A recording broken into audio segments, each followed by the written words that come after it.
Mbote na biso balandi ya la santé n'a pas de prix. Vidéo na biso ya lelo to sepelaki ko solola na bino ko kabola na bino ezali pona oyo etali 3 repas moko ya lunch oyo to préparaka toujours avant oyo okoki kotia na frigo pona 5 jours pona yo komemaka na musala mokolo na mokolo. Donc to préparer moi 3 lunch moko oyo to kolakisa to kabola na bino lunch yango ezali to kotia yango na milangi. Tokocha yango na milangi pona ezaka facile ya yo kozwa kaka mulangi wana uche na sac ukei musala tota mususu ozalaki na journée mulai okozala libanda ole obebisa mbongo na yo kolia libanda. Oyo bozomona likolo ya mesa ezali ba ingrédients na biso oyo tokosalela pona kokabola ba lunch na biso. Pona kokabola na lunch na biso moko na moko bozomona tozana ba sweet corn, ba mayebo, ba épinards, ba carottes, ba maki, olive, huile d'olive, ba biloko nyonso. Sans plus tarder pona ingrédients na biso ya liboso, pona repas na biso ya liboso ba ingrédients na biso yangoyo oyo bozali komona. Toko banda na konika ai na biso. Toko la fraîche ai ya fraîche oyo tokonika pona sauce na biso ya liboso. Après ai wana ya fraîche tokozwa avocat na biso to sangisi na ai wana oyo to nikaki na nini na nzungu tozwi mwa mungwa muke tozwi pe mwa black pepper muke lisusu to sangisi na yango toche mwa mai ndenge bozomona wana. Après tokosala nini tokozwa lisusu citron tokozwa huile d'olive nanu totie et puis tokozwa nini jus ya citron oyo bomoni tosi to finaki po esala musala na biso ezala facile. Okosala sikoyo osangisi mélange wana nyonso oyo eza sauce na biso pona repas na biso numéro 1. Tosangisi sauce wana fo sangisa sauce penza esangana kitoko makasi po ezala ya mbuma mbuma te na munoko. Okosala sikoyo ndenge nini okozwa sikoyo nini o wana bomoni eza quinoa na biso nini na biso ya liboso botangaki ba ingrédients nini kokota na mulangi na biso ya liboso. Allez o tokosala sikoyo tokozwa nini mulangi na biso donde na yebisaki bino lunch yango tokochango na mulangi. Lunch moko équilibré oyo ezokota vraiment ba nutriments nyonso oyo ezali recommandé pona kolia. Pona kolia équilibré. Mulangi na biso yango oyo tobandaka toujours na sauce na se po sauce eza na mwa mai tolinga kochango likolo te. Pourquoi? Parce que ekomisaka banini oyo ekoti likolo mwa mai soki ekomi ndenge wana ekomela te na frigo pona ebeba. Par contre soko che nini na se ezalaka bien oche sauce na se okomona ke sauce evanda na se babiloko mosusu ekoti likolo. Ndenge bomoni wana tosangisi masangu na biso tozotia na ba poivron vert na biso toche ba tomate na biso pembeni tozotia ba tomate na biso ndenge bozomona wana. Donc ba poivron ekoti, tomate ekoti, masangu ekotaki, ba sweet corn ekotaki. Il faut que fina penza bien pour mulangi vanda bien. Okosa vanda bien na mulangi plutôt. Okosala siko ni neti biso tokosala ni na biso tokosala ngona quinoa to remplacer ni na biso donc pour la carbs na biso to préférer to sala na quinoa to sala ndenge nini tokozwa siko quinoa na biso tokotia likolo to landisi quinoa na biso eza selon mesure ndenge yo moko okolinga mama. Ozwi quinoa na yo otie likolo tango otie quinoa na otala ndenge déjà ezopesa couleur vraiment kitoko na kati ya mulangi. Na yebisaka biso toujours il faut toliaka mélange ya ba couleur parce que tozo profiter na ba antioxydant na ba vitamine o ezouta na couleur ya biloko na biso. Likolo ya quinoa na biso na sali nini na sangisi maki na ngai ya kotokisa. Bomoni couleur maki na nga jaune d'œuf ndenge eza na kati mbala sima na kopesa bino secret ndenge nini okoki kotokisa mai po jaune wana eza ebima jaune boye ebela makasi penza te. Na likolo nango nasali ndenge nini nazobakisa salade nanga donc nazo bakisa ba nini lettuce na ngai ya ba salade oyo ezali onde bozomona wana nazo fina yango po ekoka vraiment na mulangi eza selon ndenge yo moko kolinga po sikoyo biloko ezala penza sec te nasali ndenge nini na bakisi huile d'olive ndambu likolo ndenge bomoni wana na bakisi huile d'olive na nga ndambu likolo huile d'olive wana po e rendre nini nanga ezala facile ali nazwi nakangi mulangi nanga tango kangi mulangi na yo tala lunch na yo ya liboso yango wana esili deja bino moko botala ndenge evandi na kati ya mulangi boye facile okomema yango ochekaka na sac okei musala na yo ya lunch soki ekoki obimisi yango kaka oche na sani obandi kolia soki po lingi na sani te omemi yango kaka boye ofungoli ozwi lutu obandi kolia nga na preferaka sani po sani nange evandelaka na musala na kozwa kaka boye ntango na okoma na musala na baloli mulangi na ngai na kati ya sani donc lunch na nga deja ya ngolo olie nakende kobebisa mbongo libanda na kosomba biloko libanda oyo oyebi te soki balambeli yango ndenge nini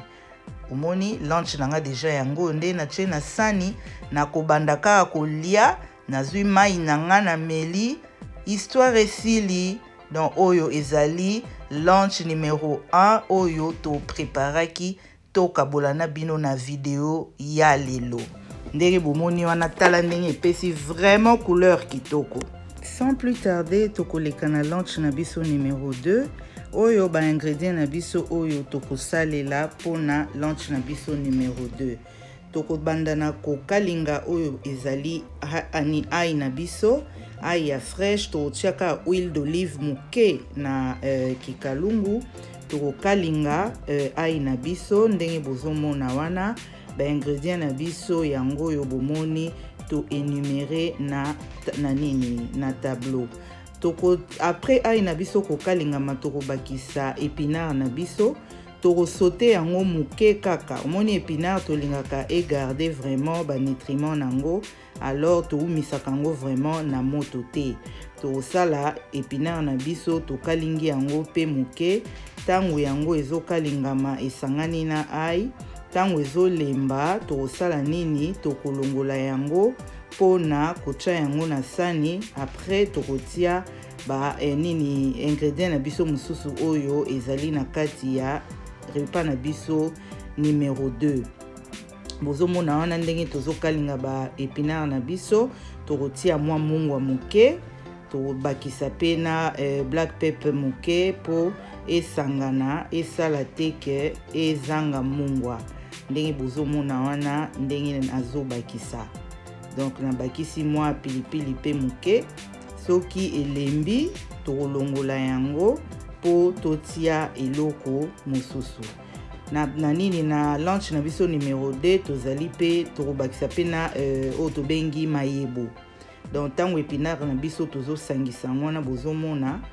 soki elembi kaka tokolongola yango ndenge bozomona wana totie na sani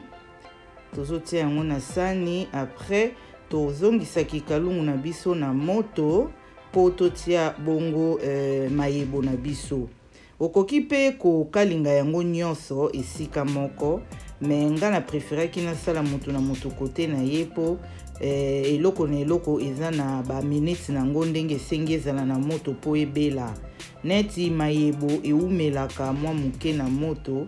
ebimisa mai ifo ezwa mwa temps po mwa mai wana ekauka tokoki kosangisa yango na épinard na carotte te po épinard asengaka na ye aumela vraiment te ndeka na lobele na bino soki aumeli abungisaka banutriments na ye donc bomoni ya ndenge mayebo na biso pe ekalingami esilisi mai nango nyonso tokozwa ye totie pe na sani après tokozwa totie mwa mungwa ndambu po ye pe azala na mwa mungwa na ye tokolongola ye tokotia ye na sani ndenge bomoni wana toza na oyo bomoni nzungu na biso ya mai ya moto deja totiaki na moto mpona koprepare nini pasta na biso donc ba spaghetti na biso oyo tokosalela mpona lunch na biso numéro 3 bomoni wana po toganye temps totie ba spaghetti na biso deja na moto yango kuna ntango ezotoka ali mayebo na biso pe kuna ezo kauka bien esanga na mungu wana ndenge totiaki tokoumela te tango tomoni deja esangani eloko tokosala tokolongola yango totie na sani esika oyo totiaki épinard na biso tango wana baepate na biso ezo continue toujours na kolemba tozozela yango elemba tozo continue na kokalinga babiloko na biso sikoyo tokomona wana tozotia carotte totia yango na kikalungu carotte tokobakisa mwa mai moke ya moto po emeka kolemba parce que carotte soki okalingi yango kaka ya pamba boye ezwaka mwa temps po elemba tokobakisa mwa mai moke po enini efacilite yango kolemba nango eumela te na moto donc yango wana nde bomoni totie carotte na biso tango biloko nyonso to wana ebeli tokozwa sikoyo nini tobandi koprepare sauce na biso ya lunch numéro 2 tozali na oyo tobengi hummus ezali oyo ezali mélange ezali esalami na ba chickpeas donc eza déjà nini ba légumes bomoni wana to mélanger yango na nini huile d'olive to mélanger yango na jus ya citron to mélanger yango pe na thyme oyo ya kokauka donc ba ingrédients plus kaka oyo totiaki kote kuna na biloko kuna to mélanger na thyme na biso ya kokauka totie na mwa mai lisusu tango esala ndenge wana eloko nini tokosala tosangisi sikoyo tokotia pe mungwa na biso ndenge bozomona wana totie mungwa totie pe na oyo tobengi black peppers na biso totie pe bapilipili na biso ndenge nalobaki oyo eza mélanger donc bapilipili na biso presque nyonso tokosangisa sikoyo sauce na biso penza en tout cas il faut kosangisa yango malamu po emonana vraiment très bien ndenge bomonana kotia pe na kati nasalaka nini natiaka yango kaka mai ya moto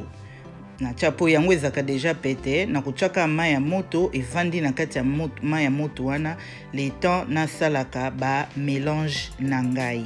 ndenge bomoni wana nakosala nini nabwaki mai wana ya moto na longoli toujours nazobanda na sauce na ngai toujours na sauce na ngai ndenge nalobaki nazwi sauce na ngai ndenge bomoni awa nabandi na sauce na ngai natie sauce na ngai na se ya molangi natie sauce na ngai liboso ntango natie sauce nabandi kotia sikoyo ba pasta na ngai ndenge na tokisaki ndenge bomonaki na tokisaki na moto natie ba pasta na ngai na se eloko na kolandisa likolo ezali sikoyo ba biloko na ngai o natokisaki natie épinard na ngai ekoti na molangi nde bozomona wana natie mushroom na nga mayebo natie mayebo na ngai donc eza selon ndenge mesure oyo yo kolinga soki po olingi etonda fina yango po ekota ebele après naye kolandisa carotte na ngai ndenge bozomona wana naza kotia nalandisi carotte na ngai après nazwi ba peas na ngai ndenge bomonaki donc ba petit pois natie yango natie ba petit pois na ngai na kati ya molangi na ngai botala ba mélange ndenge ni tosala ezopesa vraiment kitoko bino mo bozomona ndenge ezovanda na kati ya molangi donc idée vraiment ya kitoko yango yo ba maman bomeka moko tobebisaka bambongo kaka libanda te tozolinga to yekola ndenge akolia healthy biloko oyo lambi yo moko oyebi ba ingrédients nini ekoti na kati ezobatela biso na ba santé to sans plus tarder toleki lisusu na lunch na biso numéro 3 ba ingrédients na biso yango wana ndenge bomoni lunch na biso numéro 3 tokobanda liboso na toche huile d'olive na biso moke tokokalinga oyo etali matungulu na biso tango matungulu na biso ebeli tosangisi oyo etangami madesu na biso ya mike ya rouge tokobakisa oyo ba ingrédients na biso bozomona paprika ndenge toche liboso tochaki toche paprika na biso oyo tozotia cumin na biso wana eza cumin na biso ndenge bomoni totie wana toche mwa na chili toche na mwa chili wana eza ba ingrédients na biso oyo tokokalinga nango madesu na biso eza ba madesu oyo ya mike mike wana ya rouge yango nasalelaki lunch numéro 3 na ngai okokalinga yango malamu ndenge omoni wana ozwi mungwa na yo otie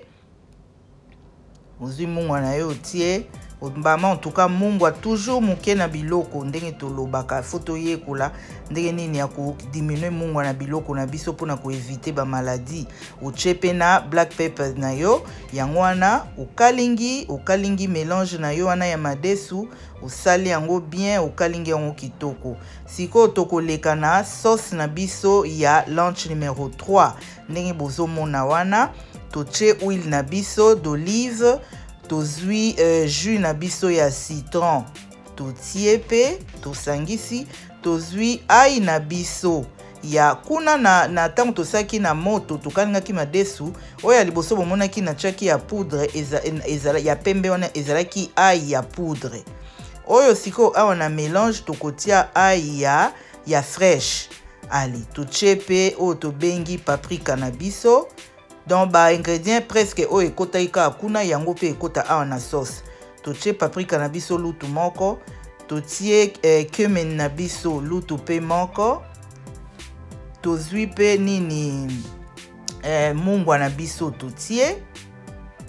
tozwi pe black pepper na biso totie mais oyo yanga ezali mélange ya bapilipili yango wana kaka ya mbuma donc omoni bakomi rainbow donc eza mélange na yango ba white peppers ba black peppers ba red peppers donc eza mélangé awa ofini yango pe kuna osangisi siko mélange na yo sangisi yango très bien esangana kitoko lunch na biso ya misato siko tozosala yango na loso na biso ya oyo tobengi nini brown rice loso ya chocolat yango eza healthy makasi toujours kobanda na sauce na se ndenge boyebi na tiaki sauce na nga na se nazwi loso na nga yango oyo nasangisi donc loso oyo esangani na baloso sauvage eza vraiment healthy loso oyo bozomona nazwi sikoyo nini madesu na nga ndenge nasalaki kuna na moto natie yango pe na molangi na nga donc nabandaki na sauce natie loso brown rice natie madesu na ngai elandi ndenge bozomona wana nazwi sikoyo masangu sweet corn na tie lisusu na molangi na ngai ndenge bozomona en tout cas mélange ya ba couleur kitoko ozo bénéficier na ba nini ba vitamine na ba antioxydant oyo ezouta na ba biloko oyo nyonso après nazwi ba red peppers na ngai na chepe na molangi na ngai donc ba poivron ya rouge nazwi matungulu na ngai ya rouge oyo tobenga yango charlotte na chepe wana tala mélange déjà ndenge esali couleur kitoko lunch ya boye mama soki otie nazwi ndenge bomoni wana ba avocat na ngai pe na bakisi na kati na bakisi avocat na ngai na kati ndenge bozomona wana na kofina penza molangi na ngai po evanda bien nazwi ba tomate ba cherry tomate ozomoni ba tomate na biso ya mikeo bazala koteke na biso na Kinshasa kala yango wana nazwi na tie na kati ya molangi na ngai ndenge bozomona wana donc na kofina yango bien ali bomoni ngai nazwi sikoyo pona konini nazwi oyo tobengi cilantro ou bien tobengaka yango nini donc yango wana cilantro na tie na kati donc nabakisi yango likolo po nalela na yango nazwi mwa tartine na ngai ya citron na tie na pembeni tala ndenge nini na nga evandi vraiment kitoko na molangi bomoni ba couleur ndenge eza ba couleur différentes na kati en tout cas facile okotia kaka na sac okei pona bonus ndenge nalobaki tokopesa bino bonus tosali oyo pe mélange ya nini ya breakfast soko oza na yo na tante ya yo kosala bati banini avant ke musala osombi kaka ba ingrédients na yo oyo bozomona eza yaourt na biso naturel oyo ezali ba fruits na biso nini fraise na nini blueberries. Okosala nini ozwika yaourt na oche na kati ya mulangi ya munene nga na sala kaboui. Nazwi na chango na mulangi ya munene na mélanger yango na ba fruits ndenge bozomona wana ba fruits na ngai na bandi liboso na ba nini ba raspberries ali na kotia oyo na kotia oyo na bengi ba nini blueberries nanga mélange ya ba berries oyebi ba berries eza vraiment packed na ba antioxydant na niveau ya mukete na chesiko ba strawberries nanga ndenge bozomona wana donc nini petit déjeuner oyo vraiment équilibré pona kopesa ngo mwa seben na bakisi oyo babengi ba seeds na ngai oyo basidi na ngai oyo bomoni na kangi mulangi na nga don nasalaka boye nini ya munene boye na memi yango na musala na yebisi yo boye ekona kolia yango pendant 3 jours ndenge eza na tongo na breakfast nazwi kaka ndambu donc tango nakoma na musala na mélanger yango siko nyonso nazozwa kaka ndambu na otcha na kopo na nga nazolia oyo en tout cas ezalaki lisolo kitoko tosepelaki tosolola na bino na video ya lelo en tout cas abonner na biso ya sika welcome comme d'habitude bo continuer ko s'abonner bo partager ba vidéo ba oyo pe ya kala en tout cas to lingi bino mingi bozala toujours branché ba bisous ya trop bye bye.